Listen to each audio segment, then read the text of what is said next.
Halo, hai, assalamualaikum warahmatullahi wabarakatuh. Kembali lagi di channel Apa Jaga TV. Kita mulai pantau dari luar lintasan ya, teman-teman. Ini jauh di sana terlihat Hotel Pullman yang mulai pergerakan pembangunannya, teman-teman. Yang sempat terhenti kemarin beberapa bulan karena ada sedikit permasalahan lahan. Kemudian ada Hotel Paramount yang sudah dilakukan tiang panjang tapi sampai sekarang belum dilakukan pembangunan.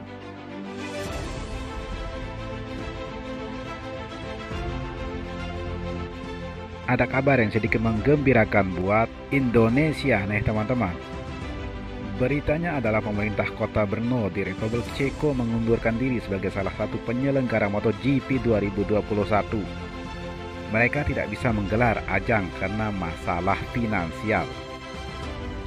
Brno tidak mampu membiayai perbaikan lintasan yang membutuhkan dana sekitar 3,8 juta euro atau sekitar 65 miliar tanpa bantuan dari Dorna Sport dan pemerintah Republik Ceko.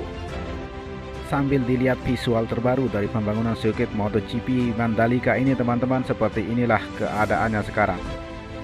Pengaspalan yang sudah dilakukan di sirkuit ini adalah di bagian dari service road baik luar dan dalamnya dan di beberapa titik saja teman-teman. Sementara untuk treknya harus dilakukan pengaspalan terus-menerus teman-teman. Sementara saat ini belum tersambung seluruhnya karena lintasan yang sepanjang 4,32 km ini pengaspalannya harus sekaligus. Kalau sampai terputus atau terhenti akan bisa mengganggu kualitas dari hasil pekerjaan aspalnya. Terlihat gravel di tikungan 1 sudah mulai dihamparkan.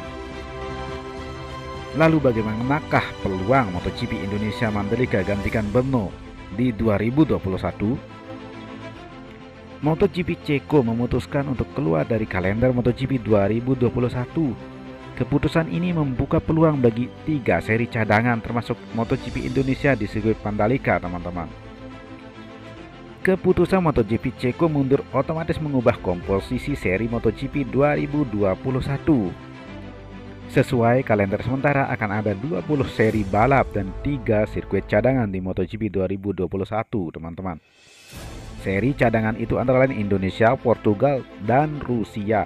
Ketiga seri ini bisa masuk daftar kalender apabila terjadi perubahan komposisi sirkuit di tengah pandemi COVID-19, teman-teman. Nah, seperti yang terlihat di lapangan juga akses luar dari sirkuit MotoGP Mandalika belum sepenuhnya juga tersambung, teman-teman. Ada beberapa titik yang masih memerlukan pembangunan. Kembali lagi ke ulasan, keluarnya MotoGP Brno membuat MotoGP Indonesia berpotensi masuk kalender resmi untuk balapan tahun depan, teman-teman. MotoGP Indonesia memiliki daya tarik tersendiri karena punya sirkuit yang berbeda dari seri-seri lainnya. MotoGP Indonesia memiliki nilai plus karena berstatus sirkuit baru. Hal itu berarti dari aspek lintasan sirkuit Mandalika bisa dipastikan tidak akan ada masalah. MotoGP Indonesia juga berlangsung di jalan raya. Sirkuit Mandalika akan jadi satu-satunya seri MotoGP yang berlangsung tidak di sirkuit permanen. Nilai plus lain dari MotoGP Indonesia karena Indonesia merupakan pasar yang bagus untuk MotoGP. Bahkan CEO Dorna Carmelo Ezpeleta dalam pernyataannya awal Desember lalu, teman-teman, tak memungkiri bahwa Indonesia merupakan pasar penting bagi balap motor paling bergengsi di dunia itu. Tapi ada hal lain yang jadi ganjalan, teman-teman. Karena sirkuit Algarve di Portugal dan sirkuit Igora di Rusia lebih siap pakai untuk masuk kalender resmi MotoGP 2021. Kedua sirkuit itu juga berada di Eropa, sama halnya dengan sirkuit Brno di Ceko. Alasan lainnya tentu pertimbangan logistik. Bahkan jarak sirkuit Igora dengan sirkuit Kimiring, tempat berlangsungnya MotoGP Finlandia yang digelar sebelum jadwal kosong MotoGP Ceko, hanya 264 km. Di tempat saya berada saat ini adalah akses service road bagian dalam dari sirkuit MotoGP Mandalika, teman-teman. Tepatnya di tikungan 12.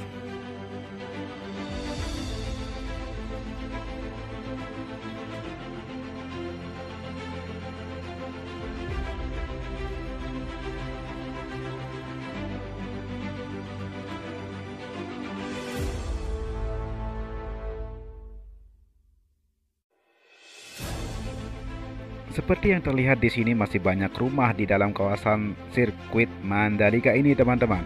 Tapi Gubernur Nusa Tenggara Barat telah mengatakan bahwa persoalan lahan di kawasan sirkuit Mandalika akan diselesaikan secara baik-baik.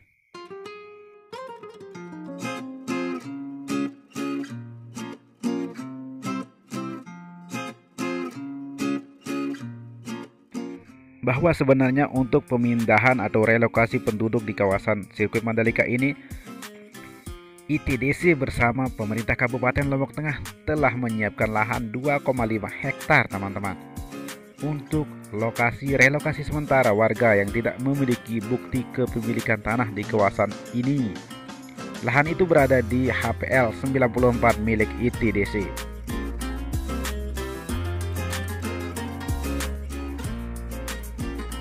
Lahan tersebut dipersiapkan bagi 121 kakak yang menempati area di sekitar jalan khusus kawasan di sirkuit Mandalika ini teman-teman. Namun terbukti tidak memiliki surat kepemilikan tanah yang sah.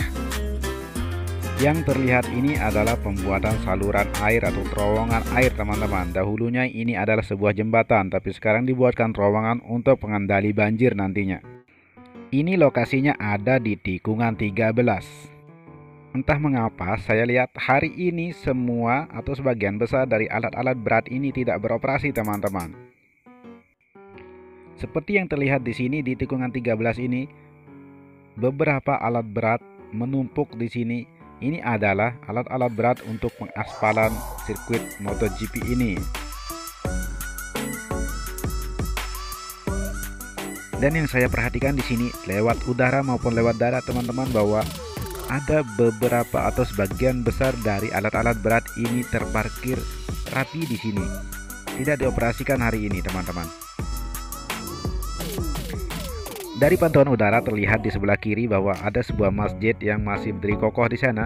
Kemudian di tengah-tengah yang dipotong oleh lintasan sirkuit masih ada beberapa rumah penduduk di sini. Antara tikungan 14 dan tikungan 15. Kemudian kita sudah sampai di tikungan terakhir. Inilah dia keadaannya saat ini di sirkuit MotoGP Mandalika. Demikian informasi terbaru dan visual terbaru dari lokasi pembangunan sirkuit Mandalika teman-teman. Gambar ini diambil pada hari Minggu tanggal 13 Desember 2020. Wassalamualaikum warahmatullahi wabarakatuh.